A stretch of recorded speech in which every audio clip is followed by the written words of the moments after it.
जय हिंद दोस्तों, स्वागत है आप सभी का बीए सेमेस्टर वाला में। जी हाँ दोस्तों, जैसा कि आप सभी लोगों को पता है, बीए सेमेस्टर वाला चैनल पर आपके सारे सब्जेक्ट की और सारे सेमेस्टर की तैयारी लिखित और ऑब्जेक्टिव दोनों तरीके से कराई जाती है। तो एक बार चैनल पर विजिट करके जरूर देख ले दोस्तों। आपके चैनल पर 1100 से ज़्यादा वीडियो अपलोड हैं, ठीक है। तो उसके बाद सब्सक्राइब जरूर कीजिएगा ताकि आप 6 सेमेस्टर में भी मेरे साथ जरूर जुड़े रहें, ठीक है। लिखित और ऑब्जेक्टिव दोनों तरीके से आपके एग्जाम की तैयारी कराई जा रही है। तो सभी यूनिवर्सिटी के जो भी बच्चे हैं, जुड़ने का प्रयास जरूर करेंगे ताकि 6 सेमेस्टर में भी एकदम धमाल तरीके से तैयारी कराई जाएंगे, ठीक है। चलिए, इसमें आज के इस क्लास में हम लोग कवर करेंगे BA third year 5th semester में हिस्ट्री यानी मेडाइवल हिस्ट्री। कितने बच्चे केवल इतिहास कहते हैं और कितने बच्चे इसे मध्यकालीन इतिहास कहते हैं, तो दोनों एक ही है। एक इतिहास अलग होता है जिसे प्राचीन इतिहास एंशिएंट हिस्ट्री कहते हैं, ठीक है। चलिए, मेडाइवल हिस्ट्री का पेपर 2 है और पेपर 2 में आपके पेपर का नाम है ethics and professional utility of history, इतिहास की नैतिकता और व्यावसायिक उपयोगिता। इसके पहले जितने भी हिस्ट्री के क्लासेस हैं डिस्क्रिप्शन बॉक्स में लिंक दिया गया है, सारे क्लासेस को आप अटेंड कर लीजिएगा। जो फर्स्ट पेपर है वो तो सभी यूनिवर्सिटी के लिए अनिवार्य है, लेकिन सेकंड पेपर में आपके 3 पेपर हैं और 3 पेपर में जो आप चूज़ किए रहेंगे उसी का आपको पेपर देना होगा। तो आज के इस क्लास में है ethics and professional utility of history. इसके पहले जितने भी क्लासेस हैं मैंने करा दिए हैं, आपके डिस्क्रिप्शन बॉक्स में लिंक है, आप चाहें तो वो भी क्लास देख सकते हैं, ठीक है। अब बात करते हैं दीनदयाल उपाध्याय गोरखपुर विश्वविद्यालय की। तो इसका पेपर कोड है HIS 304। इसके पहले HIS 301, 302 और 303 मैंने आपके क्लासेस करा दिए हैं। ये है HIS 304, ठीक है। मॉडल पेपर 1 है, इसका क्लास भी 1 है। मैंने पिछले साल भी आपको पढ़ाया था, वो भी सारे क्लासेस आपके डिस्क्रिप्शन बॉक्स में है, आप उस क्लास को देख सकते हैं, ठीक है। चलें, इसमें बात करते हैं साथियों, इस क्लास में top 100 most important MCQ question answer होने वाले हैं, वो भी नोट्स को मिला करके आपके 100 क्वेश्चन से भी ज़्यादा होते हैं, ठीक है।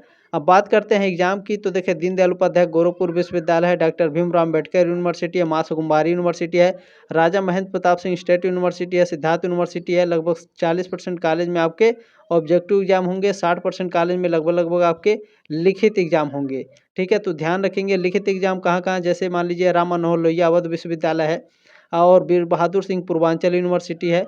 महात्मा गांधी काशी विद्यापीठ भी इस बार आपके लिखित एग्जाम कराएंगे, ठीक है। महात्मा ज्योतिबा फुले रोहिलखंड में जो यूनिवर्सिटी, वहाँ भी आपके लिखित एग्जाम होंगे।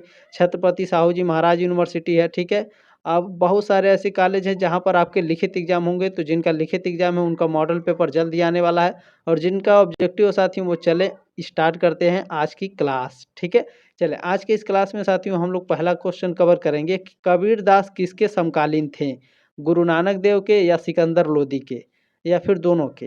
तो जो कबीरदास जी थे ये सिकंदर लोदी के समकालीन थे। बी ऑप्शन आपका राइट है। देखिए, एग्जाम से पहले आपको महासंग्राम क्लासेस दिए जाएंगे और मैं क्वेश्चन पेपर भी आपको सॉल्व करा के दे दूंगा। पिछले साल मैंने क्वेश्चन पेपर सॉल्व कराया है, तो वो भी आप लोग जा करके देख लीजिएगा, डिस्क्रिप्शन बॉक्स में लिंक है, ठीक है। चलिए, दूसरा प्रश्न है, सुंदर विलास किस प्रसिद्ध भक्ति संत की रचना है, रामानंद की, सुंदरदास की, दादू दयाल की या तुकाराम की। सुंदरदास विलास जो रचना है ये सुंदरदास की है। बी ऑप्शन आपका राइट है प्रश्न नंबर दूसरे का। अब चले, इसमें कुछ आपके इंपॉर्टेंट की पॉइंट दिए गए हैं, ध्यान से देखिएगा। सुंदर विलास प्रसिद्ध भक्ति संत सुंदरदास की रचना है, ठीक है सर जी। सुंदरदास की कुछ और रचनाएं ये रही, कौन कौन सी, ज्ञान समुद्र, सर्वांग योग प्रदीपिका, पंचेंद्रिय चरित्र, सुख समाधि, अद्भुत उपदेश, स्वप्न प्रबोध, वेद विचार, उक्त अनूप, ज्ञान झूलना, पंच प्रभाव। ये सभी रचनाएं सुंदरदास जी की हैं, ठीक है।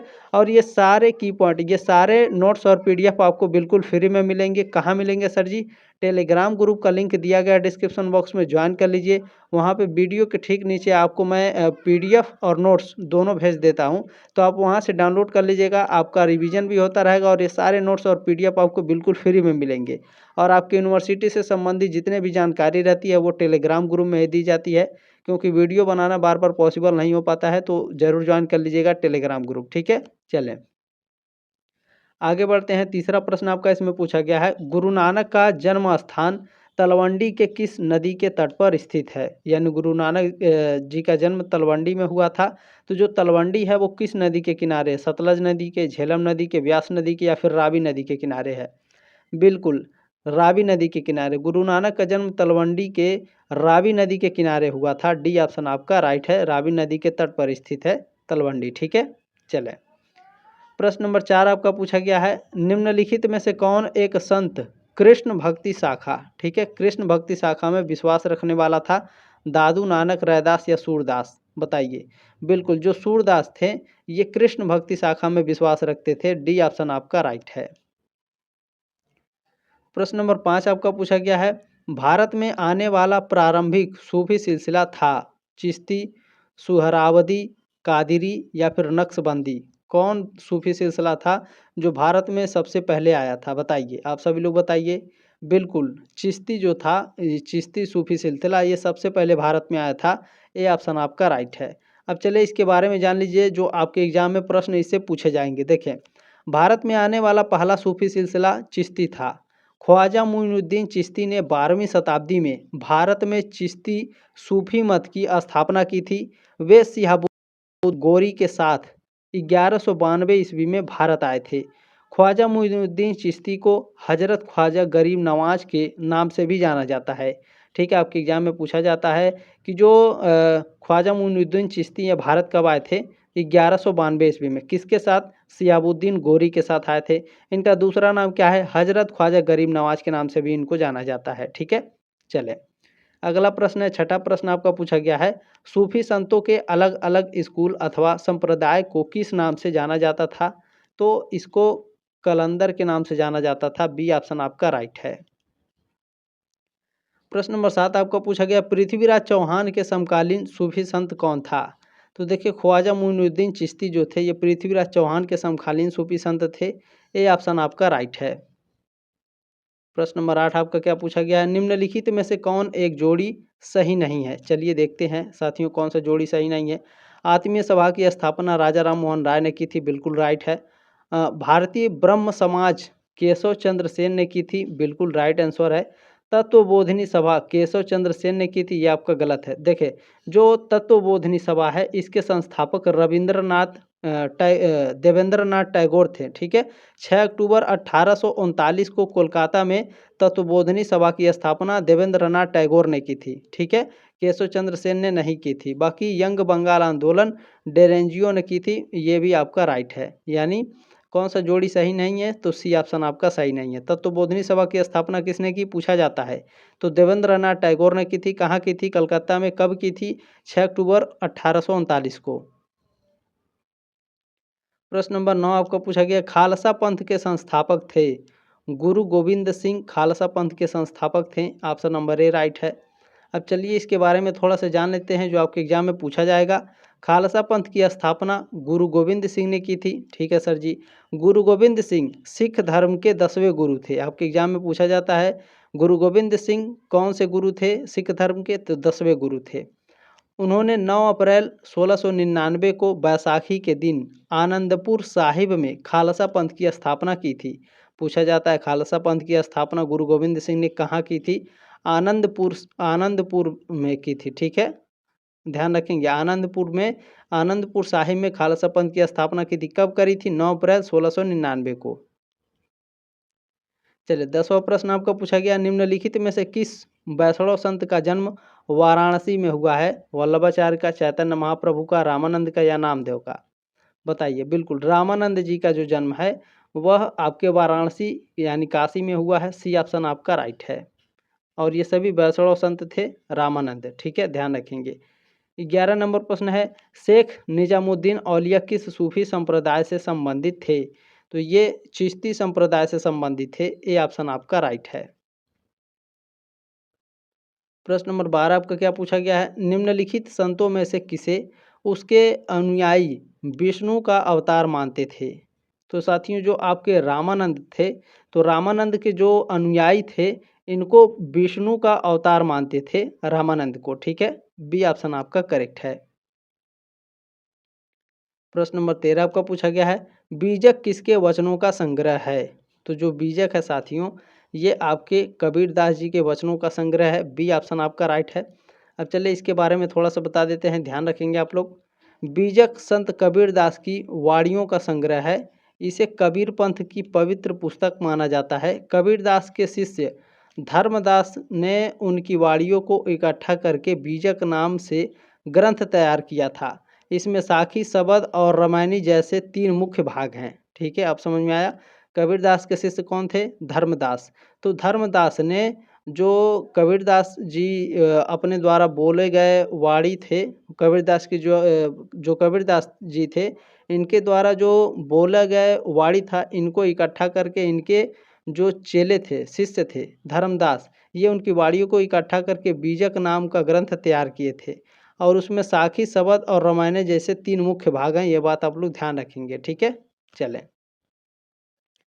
प्रश्न नंबर 14 आपका पूछा गया है, वहाबी आंदोलन का मुख्य लक्ष्य क्या था?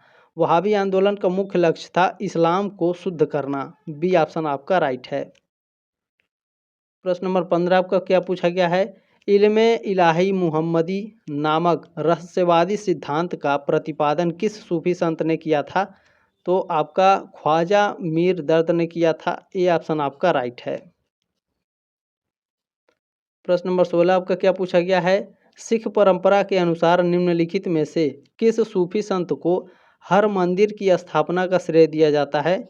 तो मियाँ मीर को दिया जाता है। बी ऑप्शन आपका राइट है। क्यों दिया जाता है, यहाँ पर थोड़ा ध्यान रखिएगा, तभी आपको अच्छे से समझ में आएगा इसका पूरा इतिहास। ठीक है, देखें, सिख परंपरा के मुताबिक लाहौर के सूफी संत मियाँ मीर को स्वर्ण मंदिर या हर मंदिर साहिब की नींव रखने का श्रेय दिया जाता है।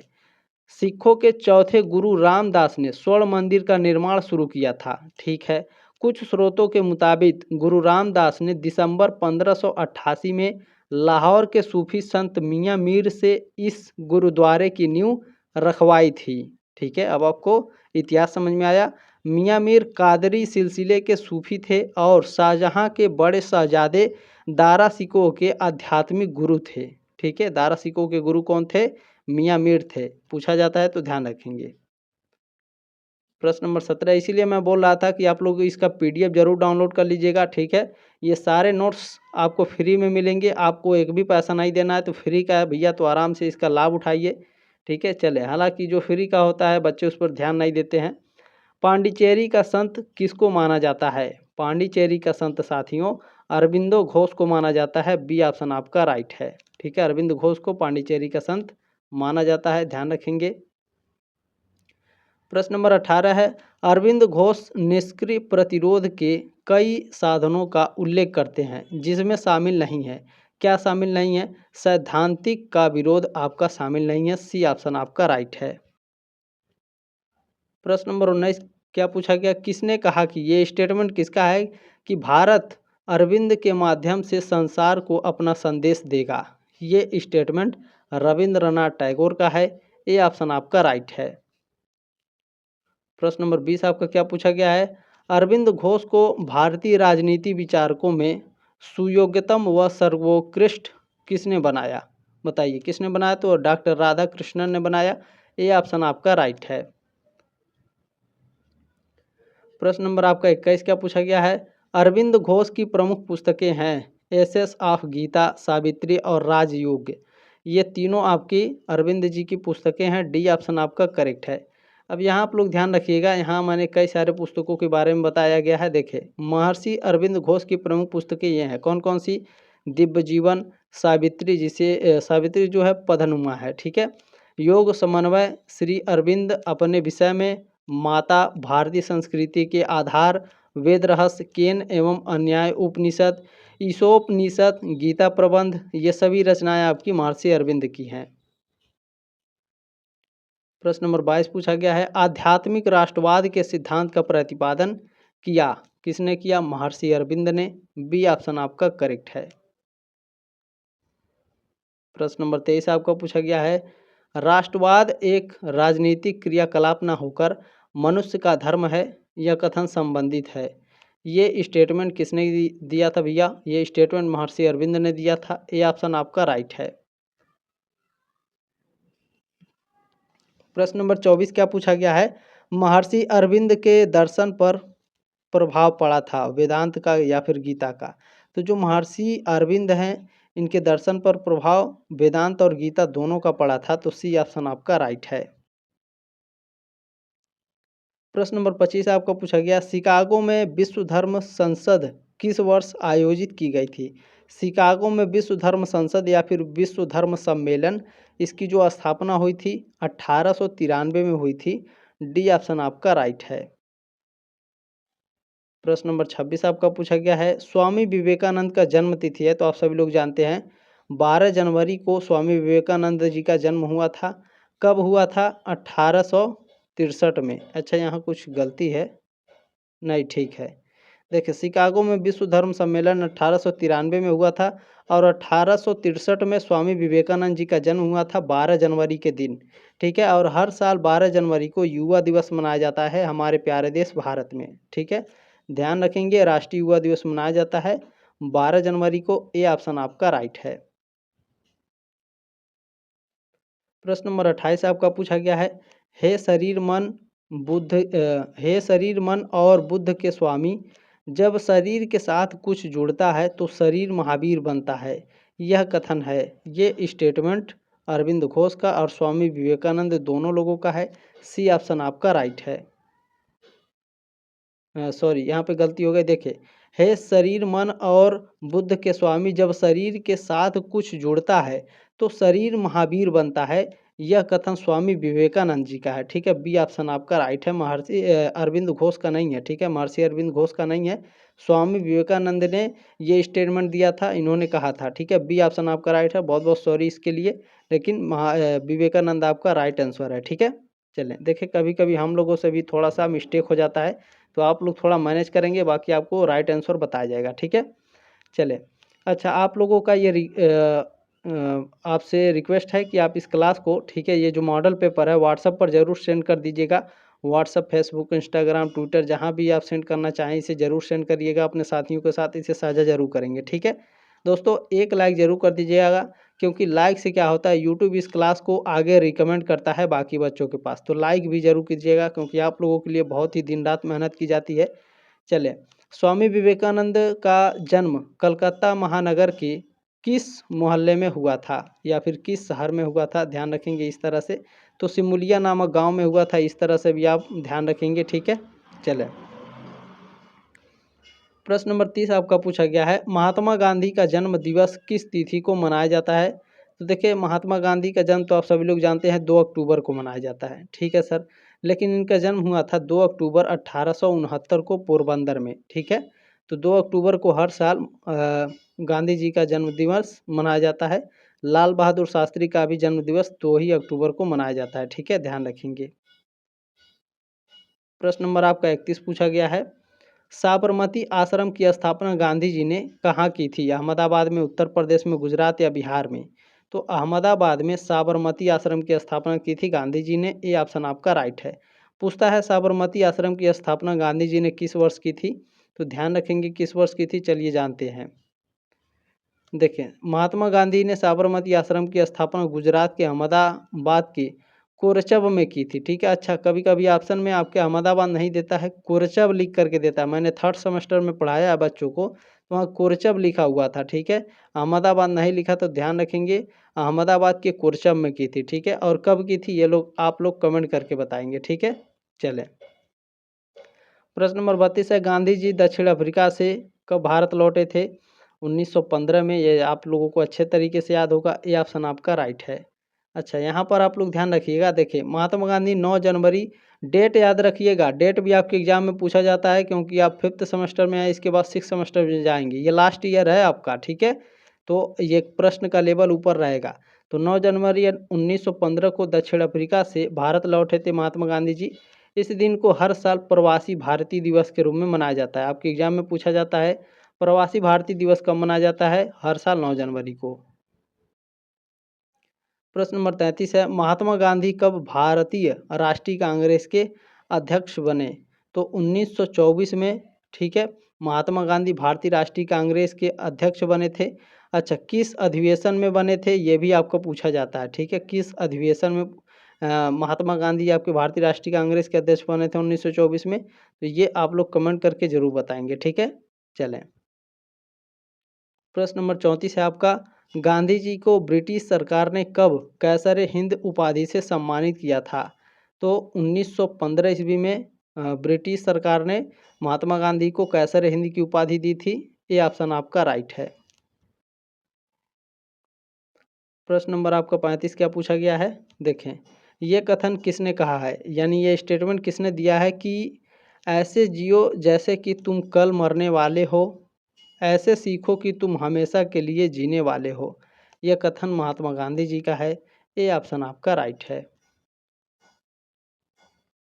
प्रश्न नंबर 36 है आपका, अंतर्राष्ट्रीय अहिंसा दिवस मनाया जाता है। अंतर्राष्ट्रीय अहिंसा दिवस कब मनाया जाता है? 2 अक्टूबर को हर साल। ए ऑप्शन आपका राइट है। प्रश्न नंबर 37 पूछा गया है, महात्मा गांधी का जन्म किस स्थान पर हुआ था? तो पोरबंदर एक जगह है, यहीं पर हुआ था। सी ऑप्शन आपका राइट है। प्रश्न नंबर 38 आपका पूछा गया है, महात्मा गांधी और उनके स्वयं सेवकों ने दांडी मार्च कब शुरू की थी? ये बहुत ही इंपॉर्टेंट है, हर साल पूछा जाता है। तो 1930 में, ठीक है, डेट याद रखिएगा, डेट भी आपको पूछा जाता है। तो 12 मार्च 1930 को महात्मा गांधी और उनके स्वयं सेवकों ने दांडी मार्च शुरू की थी। ठीक है, 12 मार्च 1930 को कहाँ से की थी, चले जानते हैं। देखिए, महात्मा गांधी और उनके स्वयं सेवकों ने दांडी मार्च 12 मार्च 1930 को शुरू किया था। यह मार्च 24 दिनों तक चला और 6 अप्रैल 1930 को ख़त्म हुआ। ठीक है। अच्छा, आपके एग्जाम में पूछा जाता है कि दांडी मार्च कब ख़त्म हुआ था? 6 अप्रैल 1930 को। शुरू कब हुआ था? 12 मार्च 1930 को। मार्च अप्रैल यानी 1 महीना चला था, यानी 24 दिन। ठीक है। इस मार्च को नमक सत्याग्रह या दांडी सत्याग्रह के नाम से भी जाना जाता है। प्रश्न नंबर आपका 39 पूछा गया है, गांधी जी ने भारतीय राष्ट्रीय आंदोलन में किस आंदोलन के माध्यम से प्रवेश किया? बताइए। भारतीय राष्ट्रीय आंदोलन में गांधी जी ने किस आंदोलन से प्रवेश किया था? बहुत ही इंपॉर्टेंट प्रश्न है ये, चंपारण आंदोलन से। सी ऑप्शन आपका राइट है। देखें, जैसे आपको पूछा जाता है अमेरिका ने द्वितीय विश्व युद्ध में कब आपका इन्वॉल्व हुआ था? तो पर्ल हार्बर पर आक्रमण हुआ था, इसलिए वो सेकेंड वर्ल्ड वार में आया था। तो यही इसी तरह से ये आपके एग्जाम में पूछा है। आपके एग्जाम में पूछा जाता है कि गांधी जी ने भारतीय राष्ट्रीय आंदोलन में किस आंदोलन के माध्यम से प्रवेश किया था? तो चंपारण आंदोलन जब हुआ था तब। ठीक है, चले देखिएगा, महात्मा गांधी ने बिहार के चंपारण सत्याग्रह के जरिए भारतीय राजनीति में कदम रखा था। यह आंदोलन साल 1917 में शुरू हुआ था। प्रश्न नंबर 40 है आपका, धर्म शब्द संस्कृत भाषा के धृ से बना है, जिसका अर्थ है किसी वस्तु को धारण करना, उस वस्त्र के अस्तित्व को बनाए रखना। तो ये दोनों। सी ऑप्शन आपका राइट है, उपयुक्त दोनों। प्रश्न नंबर 41 है 41 नंबर, धर्म का सामान्य अर्थ है। धर्म का सामान्य अर्थ होता है कर्तव्य। डी ऑप्शन आपका राइट है। प्रश्न नंबर 42 आपका क्या पूछा गया है, धर्म किस भय की वस्तु अथवा शक्ति का मानवीय परिणाम है जो पारलौकिक है, इंद्रियों से परे है? यह परिभाषा संबंधित है किससे? मजुमदार एवं मदान से संबंधित है। ए ऑप्शन आपका राइट है। प्रश्न नंबर 43 क्या पूछा गया है, देखें, धर्म का अर्थ किसी आध्यात्मिक शक्ति में विश्वास करना है। यह कथन है एडवर्ड टेलर का, इमाइल दुर्खिम का, हावेल का या फिर मैलिनोवास्की का? बताइए किसका है ये स्टेटमेंट, बताइए आप सभी लोग। बिल्कुल एडवर्ड टेलर महोदय ने कहा था। ये ऑप्शन आपका राइट है। इन्होंने कहा था धर्म का अर्थ किसी आध्यात्मिक शक्ति में विश्वास करना है। प्रश्न नंबर 44 है 44 नंबर, धर्म पवित्र वस्तुओं से संबंधित विश्वासों और आचरणों की समग्रता है, तो इन पर विश्वास करने वाले को एक नैतिक समुदाय के रूप में संयुक्त करती है। यह कथन है, ये स्टेटमेंट किसका है? इमाइल दुर्खिम का। ये ऑप्शन आपका राइट है। प्रश्न नंबर 45 है आपका, धर्म की विशेषता है। धर्म की क्या विशेषता है? शक्ति में विश्वास, दिव्य चरित्र, पवित्रता का पत्र। ये तीनों क्या हैं? धर्म की विशेषताएं हैं, उपरोक्त सभी। डी ऑप्शन आपका राइट है।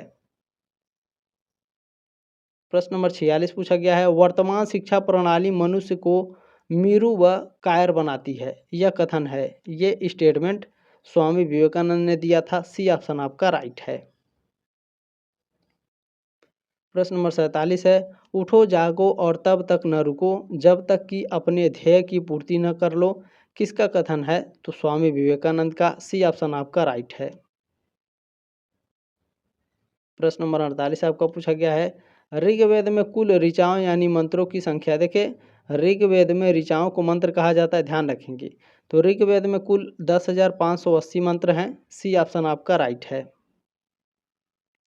यहाँ आप लोग ध्यान रखेंगे, ऋग्वेद में कुल 10,580 ऋचाएँ यानी मंत्र हैं। ऋग्वेद को चारों वेदों में सबसे प्राचीन माना जाता है।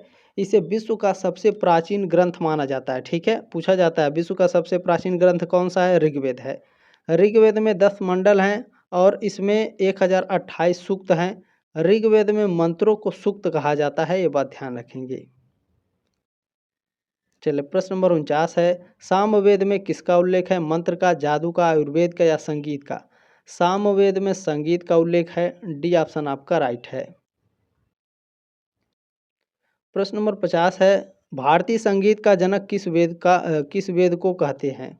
ऋग्वेद को, सामवेद को, यजुर्वेद को या अथर्ववेद को? बताइए, भारतीय संगीत का जनक किस वेद को कहते हैं? सामवेद को, बी ऑप्शन आपका राइट है। प्रश्न नंबर आपका 51 पूछा गया है, यजुर्वेद में किसका उल्लेख है? मंत्र का, कर्मकांड का, आयुर्वेद का या संगीत का? यजुर्वेद पूछ रहा है तो कर्मकांडों का इसमें उल्लेख किया गया है, बी ऑप्शन आपका राइट है। प्रश्न नंबर 52 क्या है? व्याकरण की सर्वप्रथम रचित पुस्तक है महाभाष्य, यजुर्वेद, अष्टाध्यायी या ऋग्वेद? तो जो अष्टाध्यायी है यह व्याकरण की सर्वप्रथम रचित पुस्तक है। अष्टाध्यायी को लिखा किसने था? तो इसको लिखे थे पाणिनि महोदय ने। ठीक है, ध्यान रखेंगे, पूछा जाता है अष्टाध्यायी को किसने लिखा है? पाणिनि ने। प्रश्न नंबर 53 या 53 नंबर, वैदिक लोगों द्वारा किस धातु का प्रयोग सबसे पहले किया जाता गया? तो वैदिक लोगों द्वारा किस धातु का प्रयोग सबसे पहले किया जाता था? तांबे का, कॉपर का। ठीक है, बी ऑप्शन आपका राइट है।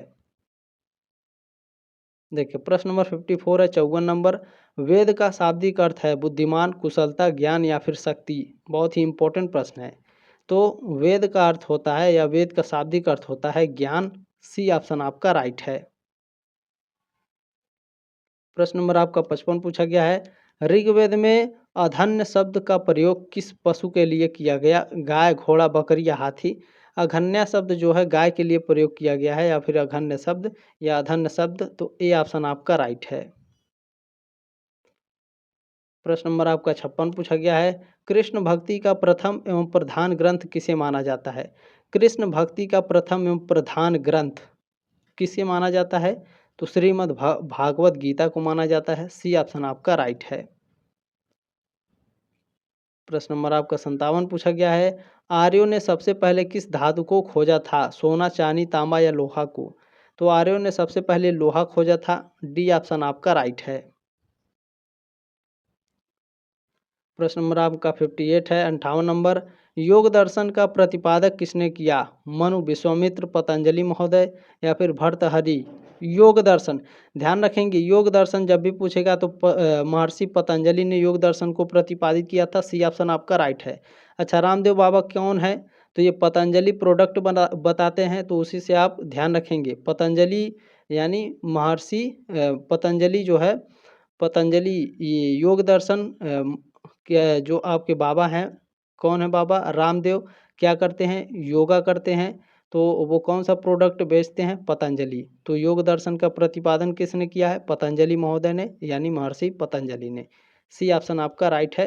देखिए आपको समझाने के लिए आसान भाषा का शब्द जो है इस्तेमाल किया गया है। बाकी आप लोग अच्छे तरीके से समझदार हैं, आप लोग समझ सकते हैं। ठीक है, चलें। प्रश्न नंबर 59 आपका पूछा गया, गौतम बुद्ध का जन्म स्थान क्या था? तो कपिलवस्तु के लुम्बिनी में, ये ऑप्शन आपका राइट है। यहाँ पर मैं एक बार घूमने गया हूँ स्कूल के माध्यम से, जब मैं छोटा था, तब से अभी तक कहीं घूमने भी नहीं गया। देखिए किसे लाइट ऑफ एशिया के नाम से जाना जाता है?